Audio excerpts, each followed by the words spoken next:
Mesdames, Messieurs, bonjour, bienvenue dans Dimanche en politique. Aujourd'hui, nous allons parler de l'autre gauche.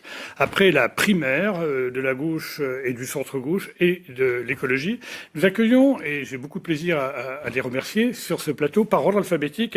Je commence par vous, Fabien Gou-Teffard, bonjour. Bonjour Philippe Goudet. Alors, vous êtes référent départemental dans l'Eure du mouvement lancé par Emmanuel Macron, le mouvement En Marche. Tout à fait.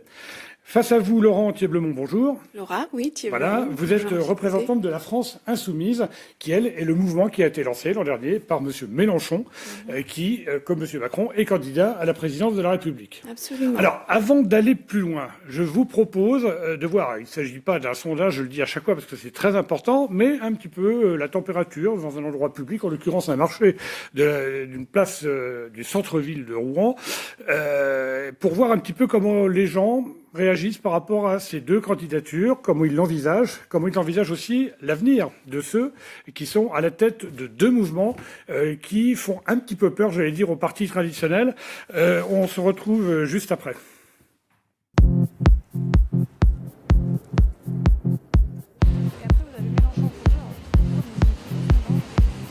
Charismatiquement parlant, oui. Parce que je pense qu'il a cette prestance quand même. Pas du tout. Il n'a pas la carrure pour. Pour moi, non, pas lui. Non, parce qu'au dernier moment, les gens se désisteront pour quelqu'un d'autre, mais pas Mélenchon. La France insoumise, ça va très bien avec son personnage là. Moi, je le compare un peu à un grand-père qui taperait du poing sur la table. Mais bon. Il a trop des idées de gauche et il dilapiderait peut-être un peu trop l'argent, non? Pas pour cette année, je pense, mais pour les prochaines présidentielles. Parce que je pense qu'il est encore trop jeune. C'est un bon mélange entre la gauche et la droite. Pour moi, c'est vraiment le côté droite de la gauche. Ça serait bien, pour moi, le futur. Il distribuerait peut-être un peu moins l'argent à certaines personnes. C'est toujours la classe du milieu qui trinque. Hein. Moi, là-dessus, je suis sceptique. Ça peut être pas mal, justement, ces alliances-là, dans le sens où il faut partager, en fait, il faut concilier, il faut converger. Le Parti socialiste, il est perdu comme l'a été le Parti communiste il y a 20 ans. À moins que la droite nous fasse un coup d'éclat, mais pour l'instant, c'est peut-être un peu mal barré. Vous coupez là ? Voilà. Alors, c'est vrai que ce soit M. Mélenchon ou M. Macron, on parle dans les sondages actuellement de résultats, de chiffres qui pourraient dépasser les 10%, voire beaucoup plus. Alors, je disais en préambule que ces deux candidats font un petit peu peur. Pourtant, on a quand même l'impression qu'il y a encore du chemin à faire, peut-être, pour expliquer aux gens que vous rencontrez. Je commence par vous, Madame Thiéblemont. Par exemple, la politique que veut mener M. Mélenchon, est-ce qu'elle est vraiment bien connue ? Alors nous, dans la perception qu'on en a à la rencontre des gens sur les marchés, dans les quartiers, c'est que Mélenchon, c'est quelqu'un en effet qui est véritablement représenté, en tout cas dans la classe politique. C'est quelqu'un qui est bien identifié.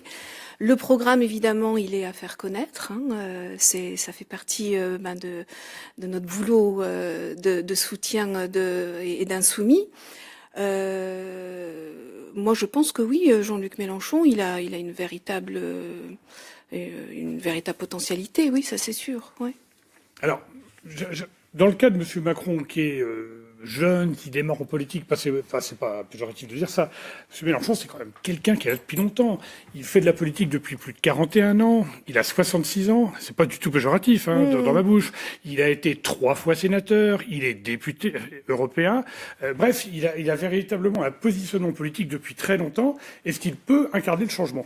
Alors c'est justement parce qu'il a cette expérience politique, expérience heureuse ou malheureuse, et avec une lucidité quant au fonctionnement de nos institutions, que Jean-Luc Mélenchon, avec d'autres personnes, a bâti son programme et avec la mesure principale dans son programme, à savoir une constituante, s'il est élu, pour aller sur une 6e République.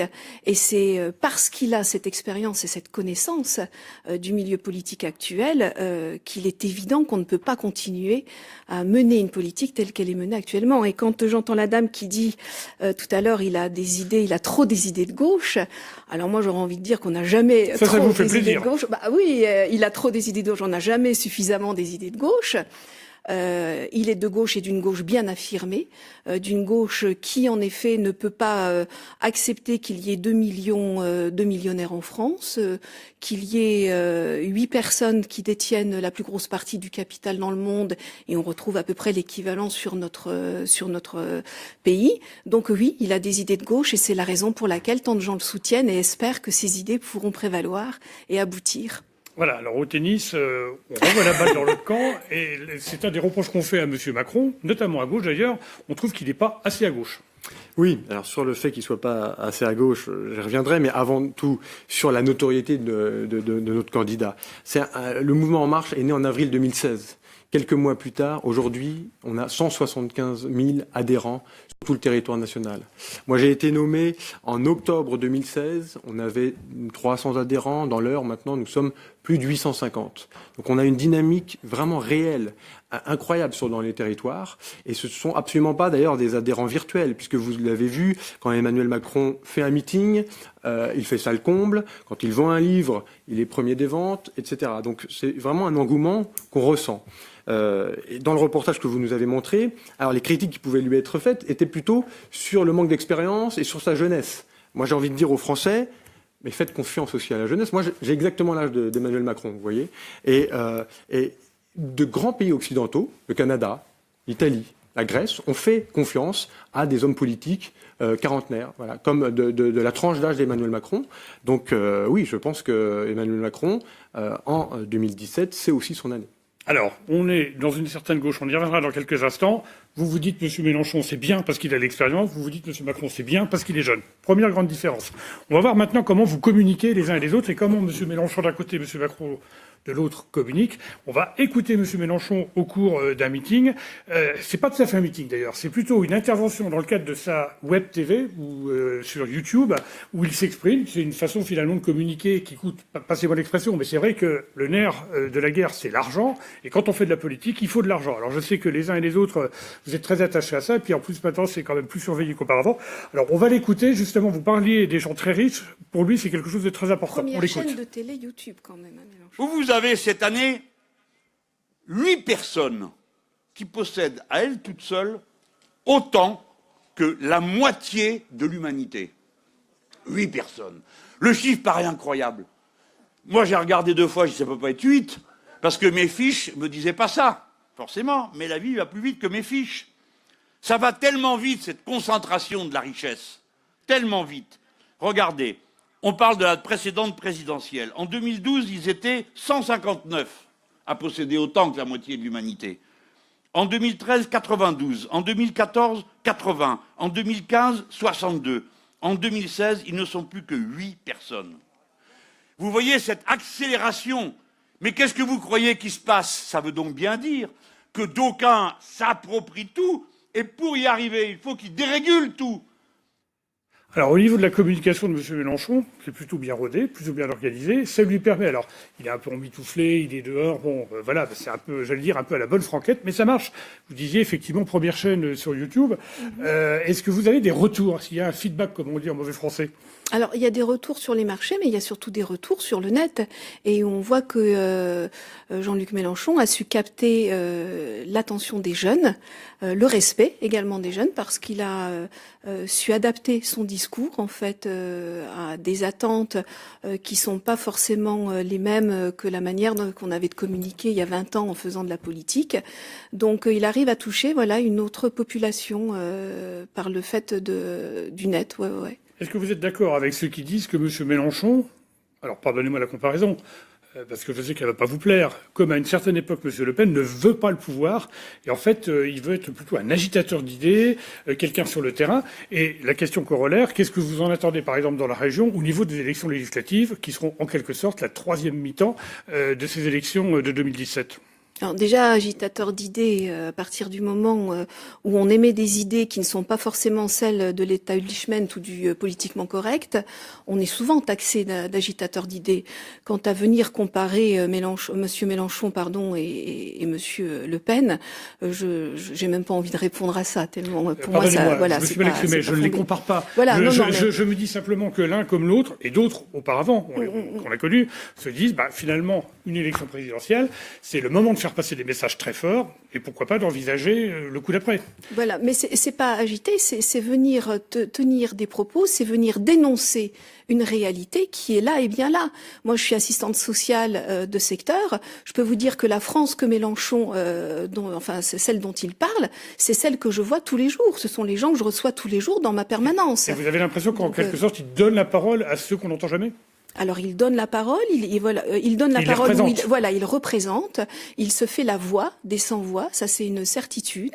Il a aussi une proximité, une manière d'être avec les personnes qui viennent ou quand il va soutenir les goudieurs. Et d'ailleurs, je me permets de faire remarquer que Monsieur Macron, qui est d'Amiens, on l'a pas beaucoup vu à Amiens au moment des goudieurs. Quand il va soutenir les goudieurs, Monsieur Mélenchon, il y va et il parle avec les syndicalistes, il parle avec les gens qui sont là, il parle avec la CGT.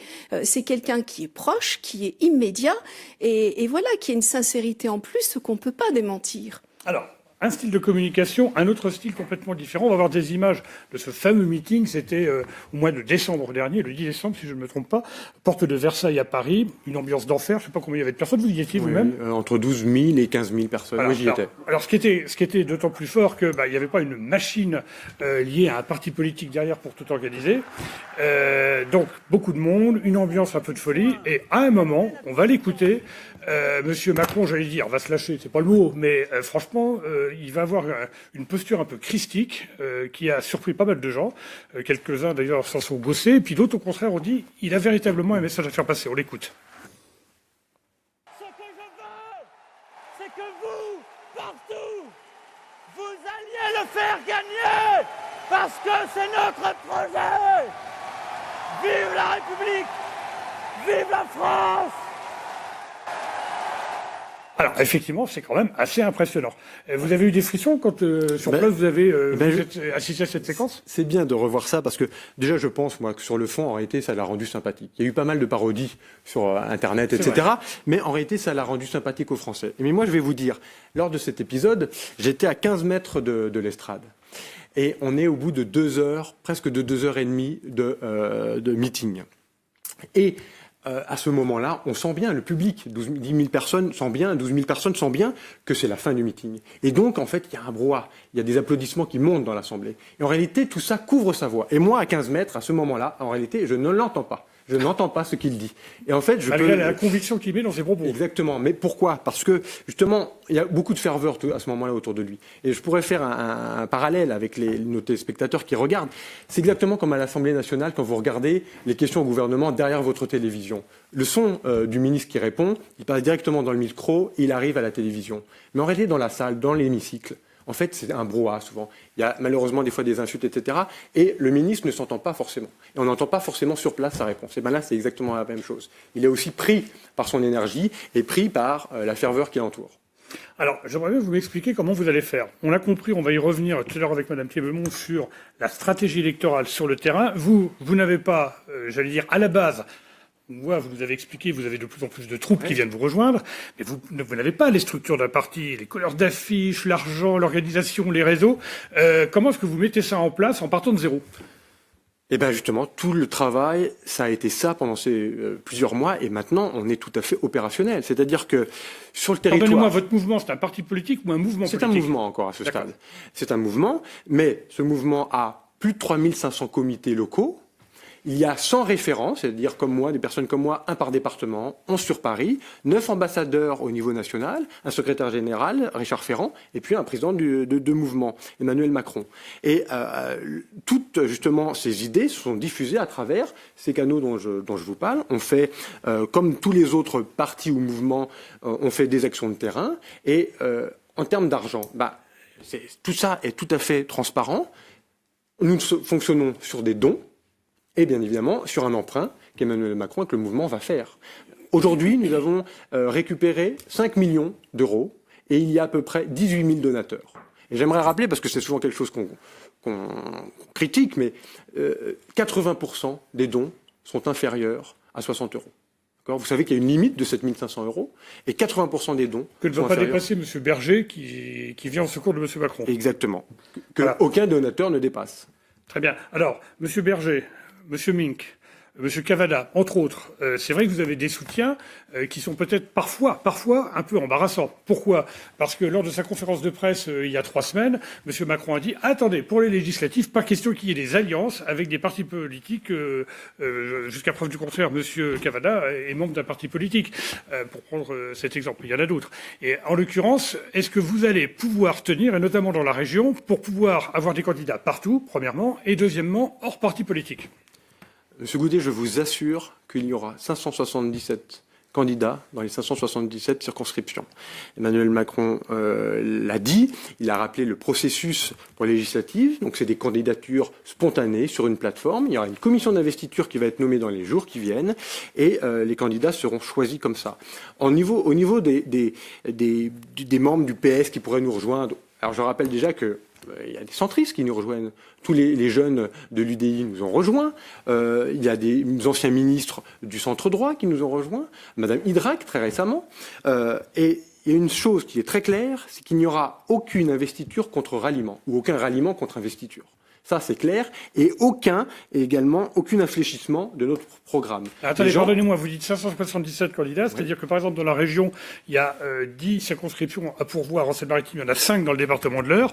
Il ne va pas y avoir, par exemple, désistement pour le deuxième tour, en faveur d'un candidat de gauche, de votre faveur, ou en votre faveur, de la part d'un candidat de gauche, par exemple, ou de droite d'ailleurs, ou du centre.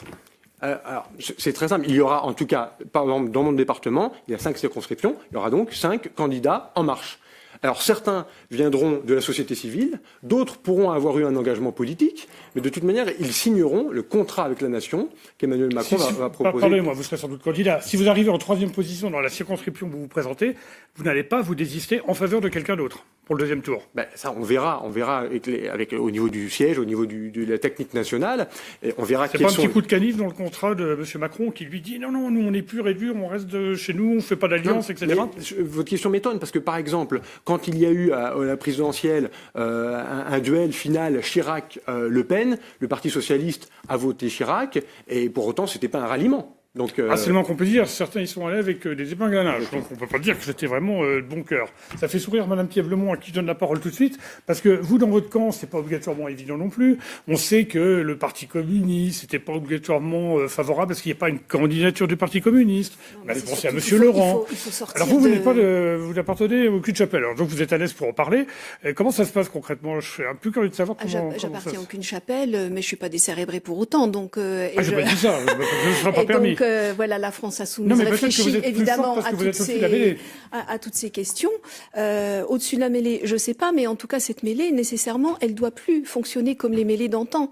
Et notre volonté, en effet, c'est regarder ce qui s'est passé en 2012, où Monsieur Mélenchon a fait une très très belle campagne et où ça a été très très compliqué. Sans le Parti communiste. Sans le Parti communiste, mais où le Front de gauche était là et voilà, il y a eu quand même, on était tous quand même en marche, si j'ose reprendre cette expression, tous en marche avec Monsieur Mélenchon et jusqu'au résultat du premier tour et où les militants ont très très mal compris le soutien après de Monsieur Mélenchon au PS. Donc il faut sortir de.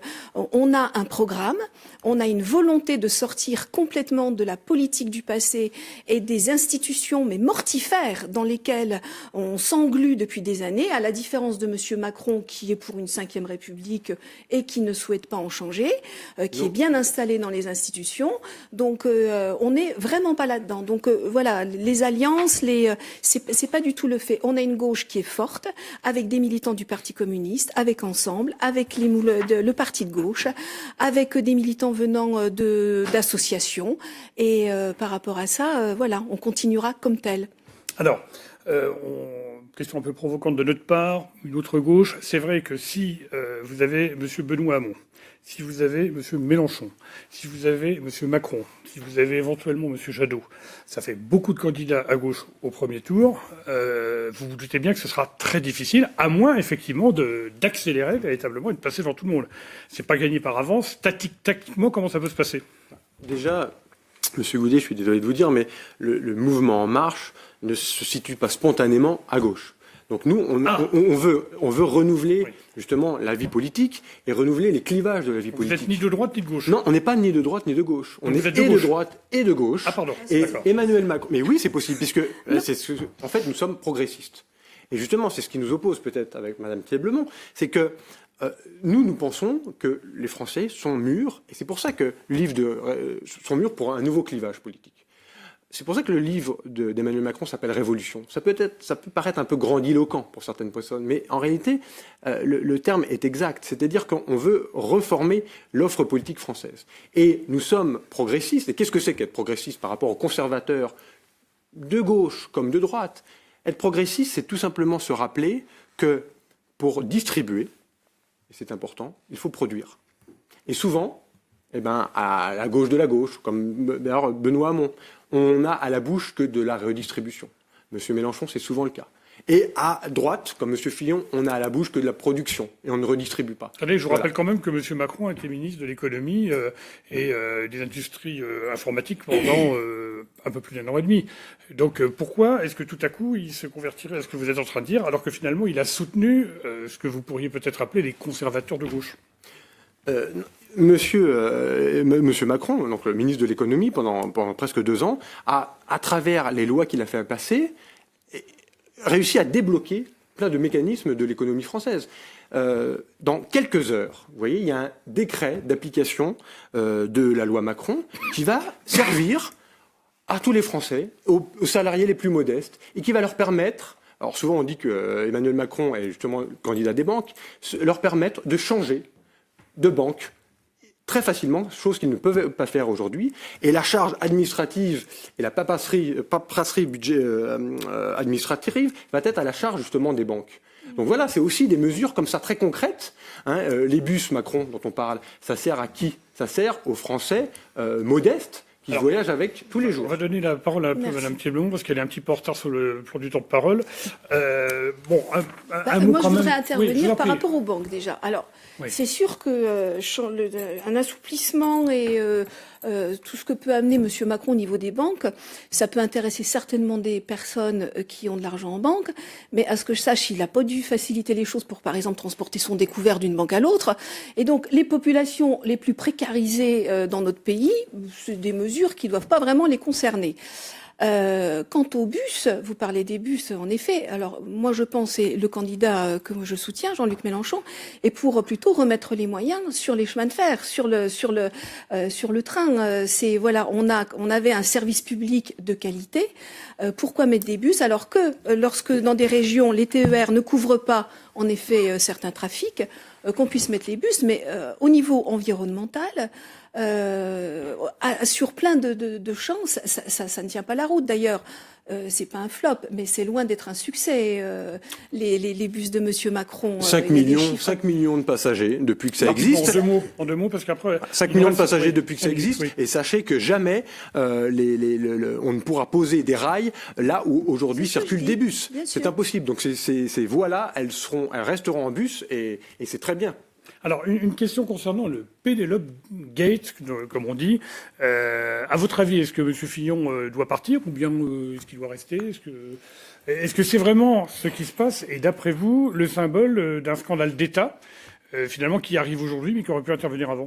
Alors voilà, il vous a pas échappé que je ne suis pas de ce parti et de droite, donc moi ça ne me concerne pas, si ce n'est que de voir mis en évidence des pratiques politiques qui sont hautement condamnables et à mon avis pas si exceptionnelles que ça, d'où la nécessité de complètement remanier les institutions, d'aller sur la 6e République, avec des élus qui soient révocables. Et interdiction qu'ils travaillent avec leurs conjoints ou leurs enfants. Alors ça se fait dans beaucoup de pays. Ça se fait dans beaucoup de pays, vous avez raison. Moi, ça me paraît, alors on n'a pas réfléchi là-dessus, mais c'est presque en fait une évidence, de manière à ce qu'on n'arrive pas à des concentrations de pouvoir, ou entre amis ou entre familles, c'est quand même le plus facile. Et voilà, donc révocation des élus s'ils ne tiennent pas leurs promesses de campagne et leur programme. Voilà, et puis le fait que, évidemment, casier judiciaire vierge pour toutes les personnes qui se présentent aux élections. Alors, c'est le général de Gaulle qui parlait des boules puantes en politique. Il n'avait pas voulu d'ailleurs les utiliser, ces boules puantes, à travers une photo de François Mitterrand en 1965. Votre candidat a été aussi attaqué sur les frais de bouche de son ministère. C'est vrai qu'en ce moment, l'ambiance elle est quand même un peu particulière au niveau de la vie politique. Oui, sur l'affaire Pénible-Fillon, juste un mot. Moi, là, mes propos ne visent pas à stigmatiser tel ou tel homme politique, d'accord, ni d'ailleurs à préempter les décisions de justice. Moi, je ne parle pas de savoir s'il y a eu un emploi fictif ou pas. Mais en fait, en tant que citoyen, je ne peux m'empêcher... C'est important quand même de le savoir. Oui, c'est très important et on le saura. Mais c'est pas à moi ici de le dire. Ce que je veux dire, c'est que en tant que citoyen, par contre, je n'arrive pas à m'empêcher de penser qu'un ténor du parti Les Républicains, il y a quelques mois, nous a mis le pain au chocolat à 15 centimes. Et aujourd'hui, on a un assistant parlementaire, une assistante parlementaire rémunérée à plus de 7 500 euros bruts par mois, soi-disant. Je vous rappelle que le salaire d'un député, c'est 7 100 euros bruts pour 5 200 euros nets. Donc pourquoi j'insiste sur ce pont, c'est on a un problème dans la pratique politique. En fait, ça révèle une déconnexion de ces hommes et ces femmes politiques par rapport à la vie de tous les jours. Et le renouvellement en politique, ça passe aussi par En Marche, parce que c'est le renouvellement des pratiques et le renouvellement, bien évidemment, des visages. Alors sur la question des frais de bouche, c'est quand même incroyable d'imaginer pouvoir faire un lien entre deux affaires, mais ce sont des frais de représentation. Moi j'ai envie de dire, un ministre qui n'utilise pas ces frais de représentation est un mauvais ministre. Parce que ça lui sert à se déplacer, à inviter tout simplement des gens de la société civile, des syndicats, des associations. Et bien évidemment que ça doit être utilisé, et il est utilisé 80% de son enveloppe. Voilà, vous êtes un petit peu en retard, donc c'est à vous de parler. On arrive à la fin de cette émission déjà, je suis un petit peu désolé, mais est-ce que, d'après vous, Monsieur Mélenchon peut encore passer devant tous les candidats de gauche qui sont présents, y compris d'ailleurs Monsieur Macron, même s'il est à la fois de gauche et de droite? Sur les réactions qu'on a dans les marchés, en faisant du porte-à-porte, sur le plan familial, travail, il est très très bien perçu parce que c'est le candidat quand même qui est le plus proche de la réalité de ce que vivent nos concitoyens. Donc ça, c'est une évidence. De plus, la campagne des présidentielles n'a pas démarré, hein, donc tout est à faire quand même sur le plan. Au niveau communication, là, par exemple, depuis 15 jours, on a été quand même bien monopolisé entre Monsieur Fillon et les primaires du Parti socialiste. On a eu quand même une focalisation. Voilà. Donc, nous, notre candidat, c'est quelqu'un qui a une force en débat en termes oratoires. Le 18 mars, on est tous à reprendre la Bastille à Paris pour montrer notre mobilisation et montrer que voilà, la France, on peut la prendre. On a ce programme, l'Avenir en commun, qui fait 3 € et qui en vendent partout. Et avec ce programme, on a vraiment tout dedans pour convaincre et pour aller jusqu'au deuxième tour et après. 10 secondes. C'est quoi le prochain grand meeting de M. Macron? C'est quand? C'est Lyon. C'est-à-dire samedi, justement, avec d'autres concurrents dans la même ville, donc on espère bien être en force, et un contrat avec la Nation présenté dans 2 semaines. Madame, monsieur, merci beaucoup d'avoir participé à cette émission. Merci à vous d'avoir suivi. À très bientôt pour la suite de la campagne électorale de la présidentielle et des législatives, sur notre antenne, bien sûr.